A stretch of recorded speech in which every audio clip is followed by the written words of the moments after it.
오늘 우리에게 주시는 하나님의 말씀은 시편 119편 103절에서 105절까지의 말씀입니다. 주의 말씀의 맛이 내게 어찌 그리 단지요 내 입에 꿀보다 더 다니이다. 주의 법도들로 말미암아 내가 명철하게 되었으므로 모든 거짓 행위를 미워하나이다. 주의 말씀은 내 발의 등이요 내 길에 빛이니이다. 이 말씀은 살아계신 하나님의 말씀입니다. 아멘. 울리힙 베이는 현대사회는 위험사회라 그렇게 얘기를 했습니다. 성과주의 사회 아니에요? 그래서 경쟁과 과로가 많습니다. 갈등과 분노가 있는 위험한 사회인 것입니다. 독일에 있는 한국 철학자 한병철 교수는 현대는 피로사회라 하는 얘기를 한 3년 전에 책으로 내서 세이세이션을 일으켰습니다. 오늘을 사는 사람이 피로해요. 많이는 우울증에 걸려 있다고 합니다. 그런 아주 위험한 사회 속에 우리가 살고 있습니다. 이 사회에서 우리는 어떻게 사는 것이 옳을까요? 일찍이 역사에 짜인 아놀드 토인비가 위기사회와 생존 조건이라고 하는 논문을 쓴 바가 있는데, 그는 인류의 문명은 모두가 옛날부터 위기 문명이었는데 현대는 가장 무서운 위기를 직면했다. 어떻게 이 위기 문명 속에서 인간이 살아갈 수 있을까? 그의 사상 속에 하나님이 살아계시고 하나님이 인간을 사랑하기 때문에 살아갈 수 있다는 바탕을 깔면서 그의 논문의 마지막에 요한일서 4장을 인용을 했어요. 사랑하는 자들아, 우리가 서로 사랑하자. 사랑하면 두려움이 없어지고 온전한 사랑이 우리를 살게 한다는 그런 귀한 내용의 말씀인 것입니다. 그렇습니다. 사회는 아무리 위험하고 인간은 갈등 속에 분노 속에 피곤을 느끼더라도 하나님이 살아계셔서 우리를 사랑하기 때문에 우리는 살아갈 수가 있는 것입니다. 특별히 우리가 하나님의 말씀대로 사랑하며 살면은 이 위험 속에서 생존할 뿐만 아니라 천국의 기쁨을 맛볼 수 있다고도 생각되는 것입니다. 하나님의 말씀은 위대합니다. 그 말씀을 가지고 살아야 되는데 동시에 인간의 말도 얼마나 귀중한지 모릅니다. 공기가 많고 물이 많아서 공기의 물의 귀중함을 못 느끼고 살듯이 우리 말이 하도 많아서 말의 소중함을 못 느낍니다만 한마디 말이 나의 삶을 결정하는 그런 경우가 많이 있는 것을 보게 됩니다.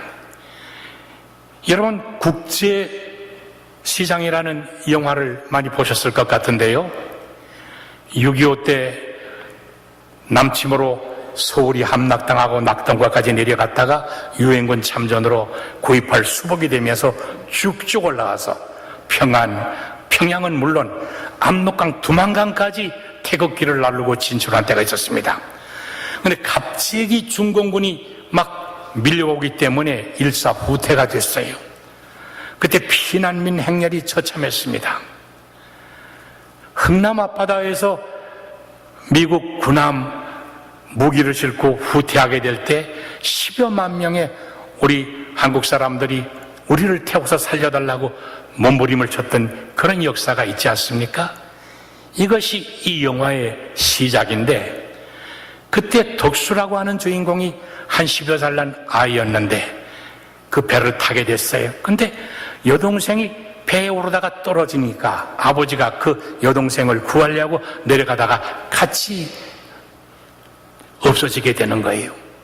그때 아버지가 이 19살 난 이 장자에게 한 얘기가 있습니다. 너는 이 가정의 장자다. 어머니를 살펴야 되고 동생을 잘 도와줘야 된다. 장자다. 끝까지 소리치면서 그랬어요. 이 덕수의 마음엔 아버지의 그 얘기가 마음에 배겼어요. 나는 장자다. 어머니를 보호하고 동생을 지켜야 된다. 그래 국제시장에 가서 친척을 만나고 어려서 구두 닦기, 신문 발이하고 별별 일 다 하면서 어머니, 동생들 공부시키고 돌봤잖아요. 어려운 때죠. 그래서 독일로 파송할 때 광부가 되어서 아주 어려운 삶을 살았습니다. 돈을 벌어서 집을 마련했어요. 그래도 부족해요. 그래서 월남 전쟁 후에 복구하는 데 참여해서 돈을 벌러 갔다가 다리가 부상해서 절름거리기까지 하잖아요. 그러면서도 어머님을 잘 받들고 동생들을 대학 공부시키고 자기도 결혼해서 가정을 이루었어요. 이 덕수의 마음속에는 아버지의 음성, 너는 장자다. 아버지를, 동생들, 어머니를, 동생들을 지켜야 된다. 이게 늘 살아 움직였던 것 같아요. 이 영화의 마지막에 그가 얘기를 합니다. 머리가 허해가지고 노인이 된 후에 얘기해요. 내 후대는 우리가 당하는 고통을 당하지 않기 위해서 우리가 열심히 살았노라고. 그러고 너는 가장이다 하는 얘기를 한 아버지를 향해서 혼자 독백을 합니다. 아버지, 이만큼 살았으면 잘 살았지에. 그러나 무척 힘들었습니다. 그렇게 고백을 해요. 이것이 우리 한국의 현대사입니다. 여기 연세 많은 사람들이 비스름한 그러한 삶을 살았던 것을 볼 수가 있습니다.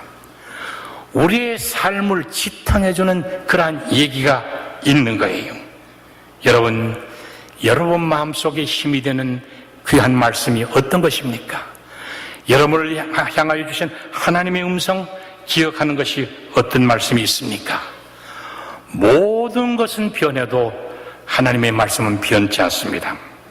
이사야서 40장 8절에 풀은 마르고 꽃은 시드나 여호와의 말씀은 영전하도다 하는 말씀이 있어요.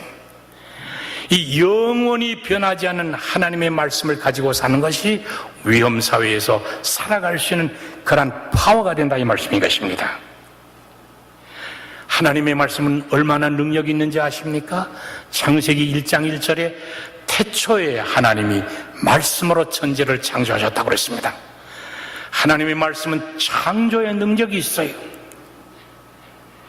그리고 시편 1편에 보면 여호와의 말씀을 즐거워하며 주야로 묵상하는 자는 시냇가에 심은 나무처럼 시들지 아니하고 시절을 따라 열매를 맺으며 그 행사가 다 형통하리라고 그랬어요. 하나님의 능력의 말씀을 의지하고 즐거워하며 사는 자는 시들지 않는다 이 말입니다.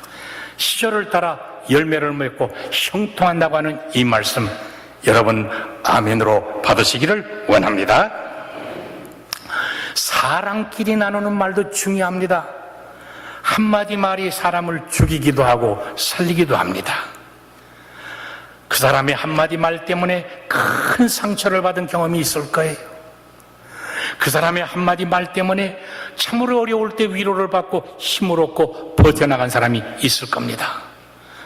그렇기 때문에 말은 소중합니다.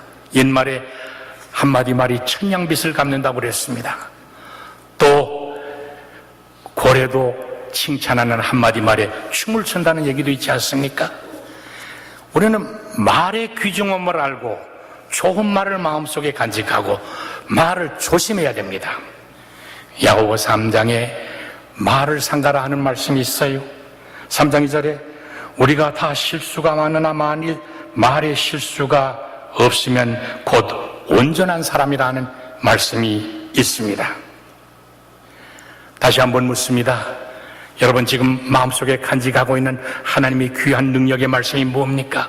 이웃에게 들은 말씀 중에 소중한 말씀이 무엇입니까? 말씀은 젊은 사람, 감수성이 가난할 때 전해주고 듣는 말씀이 평생을 좌우하는 줄 생각합니다.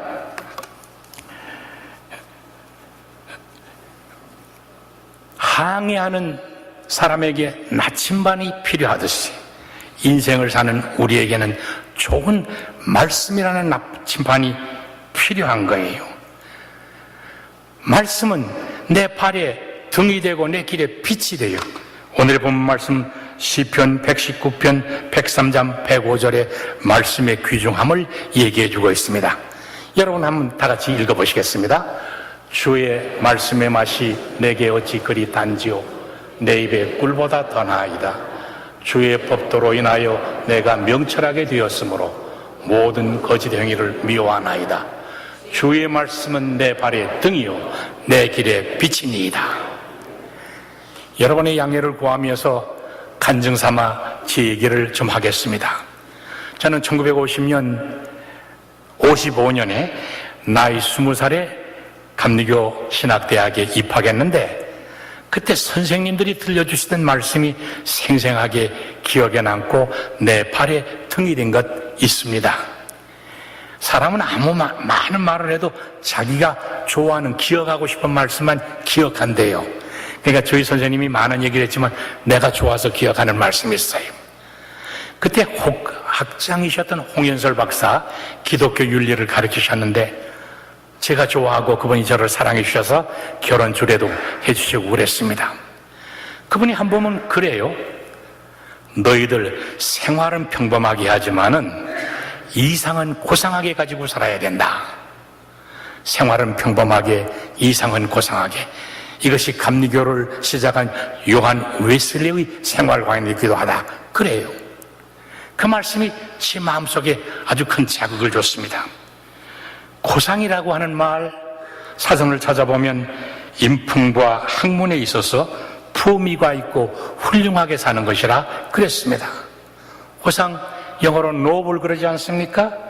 사전에 찾아보시면 숭고하고 고결한, 칭찬할 만한, 삶은 좀 이렇고 저렇고 하더라도, 평범하더라도 머리 이상은 늘 고상하게 하고 살라. 그 말씀을 제가 잊지 않고 오늘까지 간직하고 삽니다. 물론 고상하지 못하고 산 일이 많이 있어요. 그럴 때일수록 뉘우치고, 아니, 그 선생님의 말씀처럼 고상한 마음을 가지고 살아야지, 그런 생각을 했습니다. 여러분에게 제가 부탁을 합니다.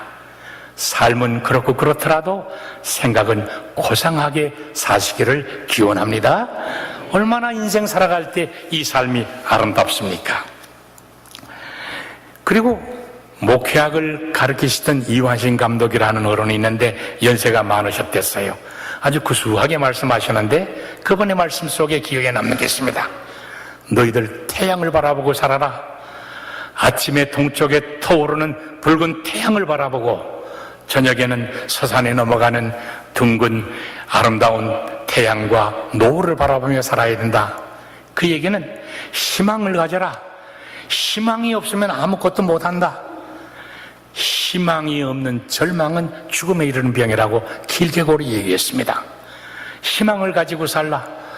우리의 가장 뜨거운 희망은 예수 그리스도다. 주님만을 바라보고 살라 하는 그런 교훈을 주신 것, 그렇게 목회하라고 주신 것을 기억하고 있습니다.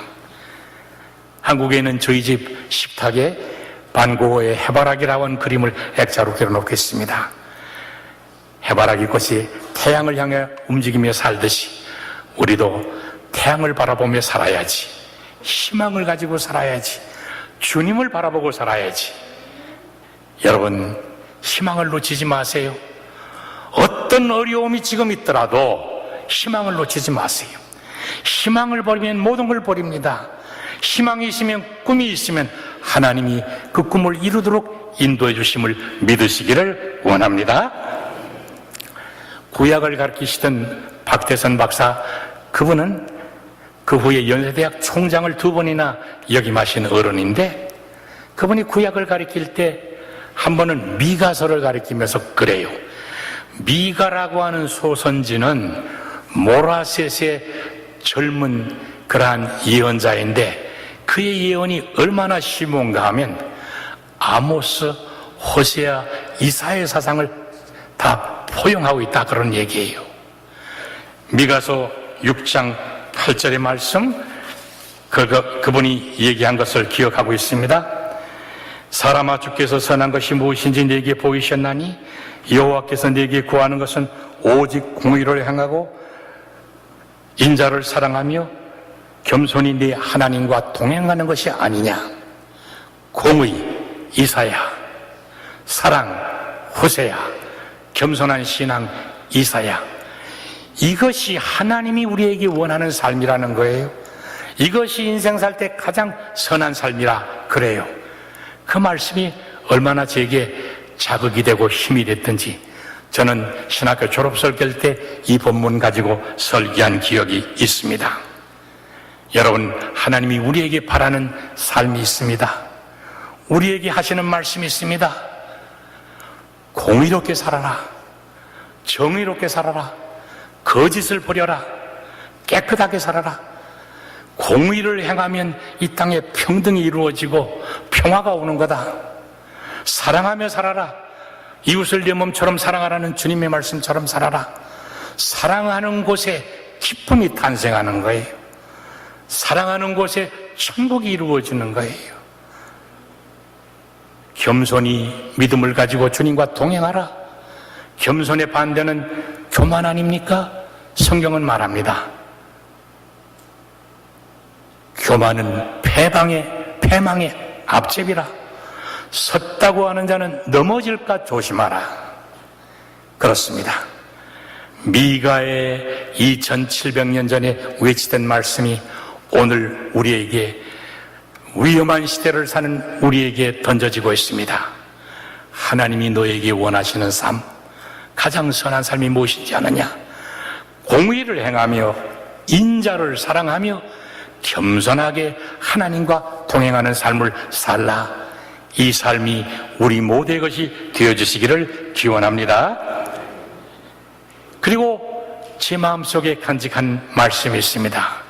저희 할아버님이 장로교 장모님이셨댔는데 저희 아버님이 일찍 돌아가셨기 때문에 할아버지가 저를 끔찍이 이대 독자인데 우애해주고 위에서 날마다 기도하신 분이에요. 이미자의 노래 가운데 19살 총각 선생이가 그런 게 있잖아요. 근데 저는 26살 총각 때 강화도 창리다 하는 시골 교회에 전도사로 파송돼 갔습니다. 뭐 알겠습니까? 근데 할아버지가 그때 장문의 편지를 써주셨는데 내가 주의 종이 돼서 파송받아 나가는 것 내가 기쁘게 생각하고 기도한다고 하면서 여러 말씀 중에 이 성경 구절을 기억하라. 로마서 8장 28절의 말씀이었습니다. 우리가 알거니와 하나님을 사랑하는 자 곧 그 뜻대로 부르심을 입은 자들에게는 모든 것이 합력하여 선을 이루느니라. 할아버님, 이 말씀이 저는 유언처럼 마음속에 간직하고 있는데요, 내 발에 등이 되고 빛이 되었습니다. 나의 길을 인도하는 말씀이 되었습니다. 하나님이 너를 사랑하신다. 하나님이 너를 택했다. 무슨 일이 있든지 하나님이 사랑하고 택함받은 자라는 것을 잊어버리지 말고 무슨 일이 있든지 하나님을 사랑하고 이웃을 사랑하며 살라. 그리하면 어떤 일이 있든지 하나님은 모든 일을 합해서 선하게 유익하게라는 뜻이십니다. 이루어 주신다. 그 말씀이에요. 그 말씀이 얼마나 좋은지 몰라요. 살다 보면 억울할 때도 있습니다. 어려울 때도 있어요. 참 쓰러질 때도 있습니다. 복잡할 때가, 헤어나기 어려울 때가 있는데 그때마다 이 말씀이 저에게 움직입니다. 하나님이 너를 사랑하고 있어. 너는 하나님이 택한 백성이야. 사랑 놓치지 말고 하나님 의지하고 너에게 아픔을 주는 그 사람까지도 사랑하며 살아. 그러면 합동해서 선하게 하신다. 그 말씀을 저는 체험했습니다. 맞아요. 내가 속상하고 어렵던 일이 나는 하나님이 사랑한다, 내가 하나님을 사랑해야지 하는 마음으로 살면 없었던 것보다 더 좋게 되는 것을 많이 경험했습니다. 저는 믿음을 가지고 이 말씀을 여러분에게 전합니다. 갈보리교회 성도 여러분, 하나님이 여러분을 사랑하십니다. 하나님이 여러분을 택하셨습니다. 하나님 사랑하는 건 놓치지 마세요. 이웃을 사랑하며 사세요. 억울하고 어렵고 풀기 어려웠던 것들이 우리 하나님께서 실타래를 풀듯이 풀어주시고 합력해서 선하게 이루어주실 줄로 믿습니다. 우리는 하나님의 말씀을 가지고 선을, 유익함을 이루어나가는 삶을 사는 하나님의 백성입니다. 이 은혜가 넘치기를 기원합니다. 제가 작년에 한번 말씀을 전한 것 같은데요, 40몇 년의 목회를 하고 은퇴하지 않았습니까? 저는 한 교회에서 39년을 목회했어요. 근데 그 교회에서 뭐 어려운 일이 전혀 없었던 건 아니지만은 참으로 행복했어요. 그래서 나의 목회는 사랑과 기쁨의 목회라고 그랬어요.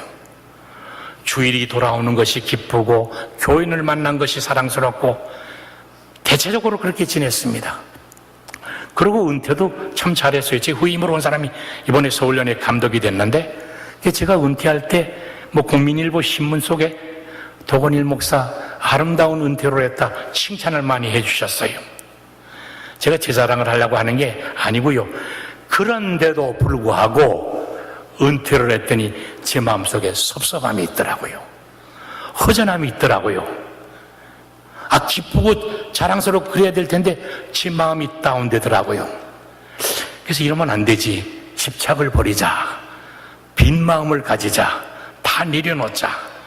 노력하고 좋은 음악도 틀어놓고 시집과 수필집도 있고 옛날 고전도 읽어보고 여행도 했는데 마음이 깨끗해지지가 않아요.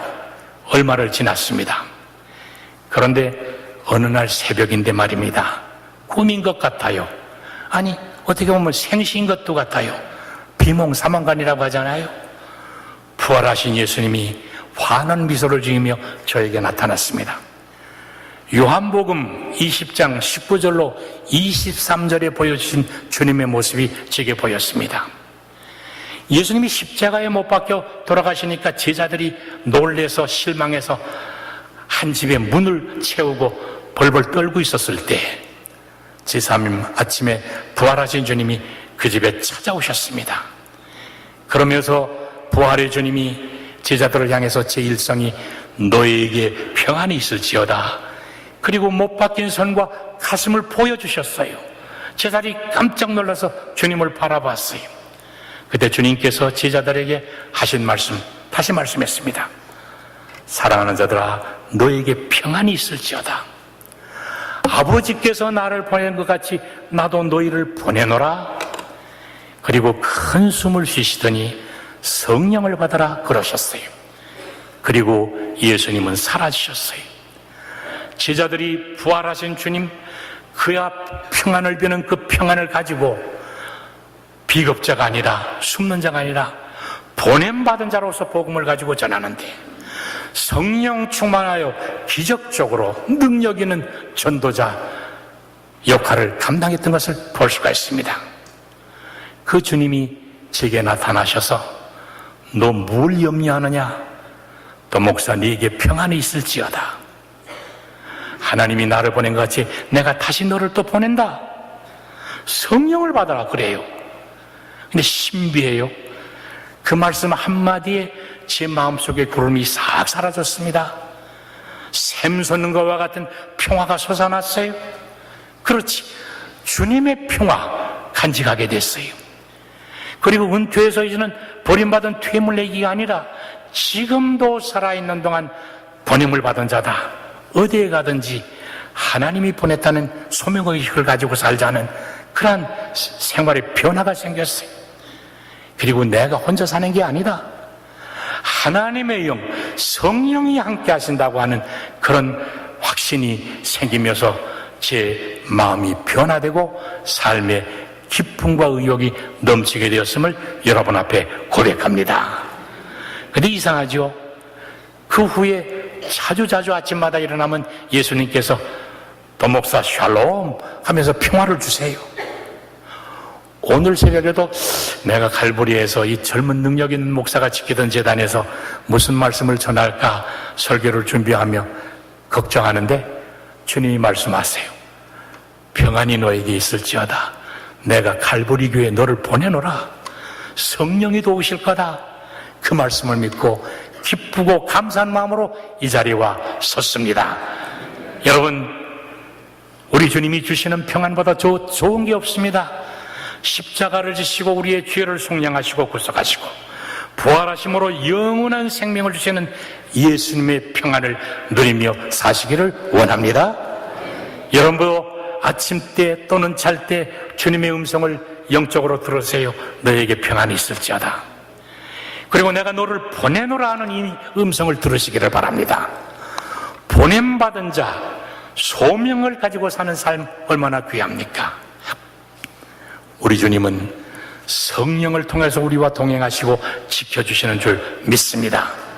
성령의 인도와 충만 속에 승리하는 그러한 삶을 누리게 되시기를 간절히 기원합니다. 끝으로 한 가지 말씀을 더 드리고 싶습니다. 미국도 그런지 모르겠습니다만 한국에 요새 인문학 강좌가 아주 유행하고 있습니다. 너무 기계적인 출세지향적인 이러한 교육만 받다가 아니다. 인문학, 좀 더 가슴을 따뜻하게 하는 그러한 교양이 있어야 된다.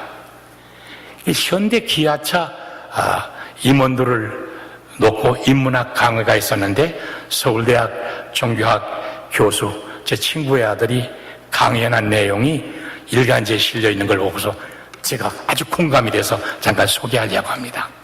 그 제목이 위대한 DNA 묵상과 컴패션, 제가 긍휼이라고 번역했습니다만 그렇게 썼어요. 뭐냐 하면 참 복잡하게 어렵게 막 열심히 살지만은 그렇게만 살아가지는 안 된다. 묵상의 삶이 있어야 된다.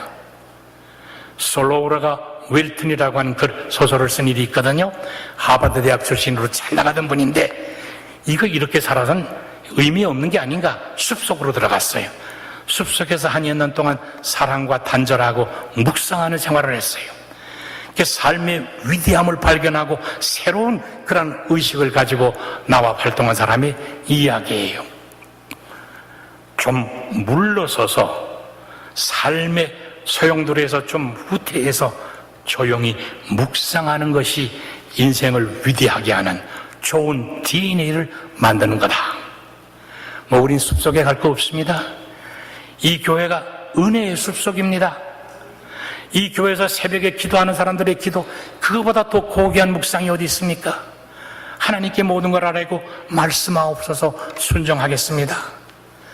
믿음 생활을 잘할 때 하나님이 여러분의 내면 생활을 충실하게 하고 위대한 DNA를 형성해 주실 줄로 믿습니다.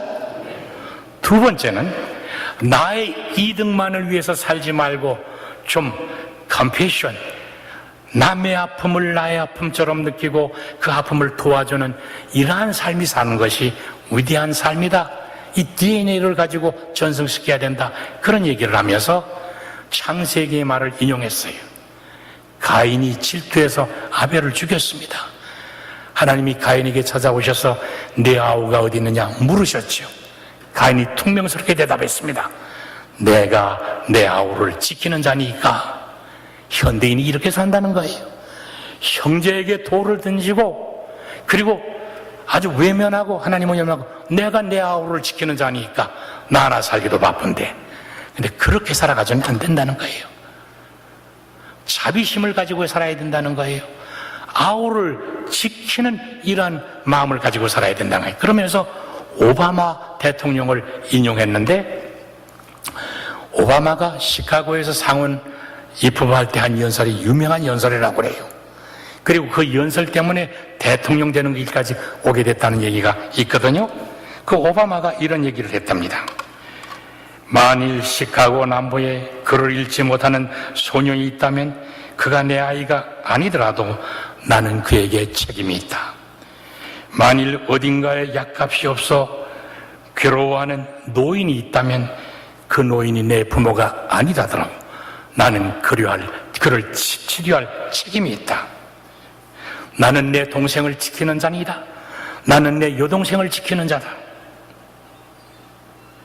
우리는 개인의 꿈을 이루고자 하지만은 미국이라고 하는 한 나라를 내 개인의 꿈처럼 여기면서 지켜나가야 한다는 그런 내용의 얘기했다는 거예요. 난 오바마를 칭찬하기 위해서 그런 거 아닙니다. 대통령 하면서 이 말처럼 했는지 난 몰라요. 그러나 그의 말은 성서지고 옳은 겁니다. 아우를 지키는 자, 남의 아픔이 내 아픔처럼 느껴지는 자, 그리고 그 아픔을 좀 고쳐주겠다고 생각하는 이것이 위대한 DNA라는 거예요. 이것을 전승해야 한국 사회가 그리고 세계가 위기 속에서 살아날 수 있고 행복해질 수 있다 그랬습니다. 여러분, 위대한 DNA, 예수님의 DNA를 지니시기 바랍니다. 깊이 묵상하시고 기도하시고 주님의 삶을 본받아 사랑하며 사는 이 삶을 살 때 우리의 이 험한 세상이 아름다운 세상으로 바뀌어질 줄로 믿습니다. 여러분의 삶이, 여러분의 후손의 삶이 하나님의 축복을 누리게 되리라고 믿으면서 이 말씀이 은혜가 되시기를 축원합니다. 기도하시겠습니다. 하나님, 우리에게 생각할 수 있는 머리를 주신 것을 감사합니다. 주님의 말씀을 생각하며 살아가게 도와주시옵소서. 우리에게 두 눈을 주셨습니다. 희망을 바라보게 하시옵고, 우리에게 귀를 주셨습니다. 하나님의 음성을 듣고 좋은 음성을 듣게 하시고, 우리에게 입을 주셨습니다. 이 입으로 전능자 하나님을 찬양하고 이웃에게 희망과 기쁨을 주는 말을 할 수 있도록 도와주시옵소서. 우리의 손발이 주님의 뜻을 이루는 데 쓰여지게 도와주시옵시고, 우리의 몸과 삶 전체가 주님께 바쳐지는 산제물이 되도록 도와주시옵소서. 오늘 성찬을 통하여 떡과 잔을 나눌 때 주님을 내 마음속에 모시고 주님 내 마음속에 살아남으로 영원한 생명을 누리는 은총이 넘치도록 도와주시옵소서. 40주년을 맞이하는 우리 갈보리 교회를 통하여 영광 받으시고 이 몸된 교회에 지체되는 모든 성도들과 가정하는 이루에 한없는 축복으로 채워주시옵소서. 예수님의 이름으로 감사하며 기도드리옵나이다. 아멘.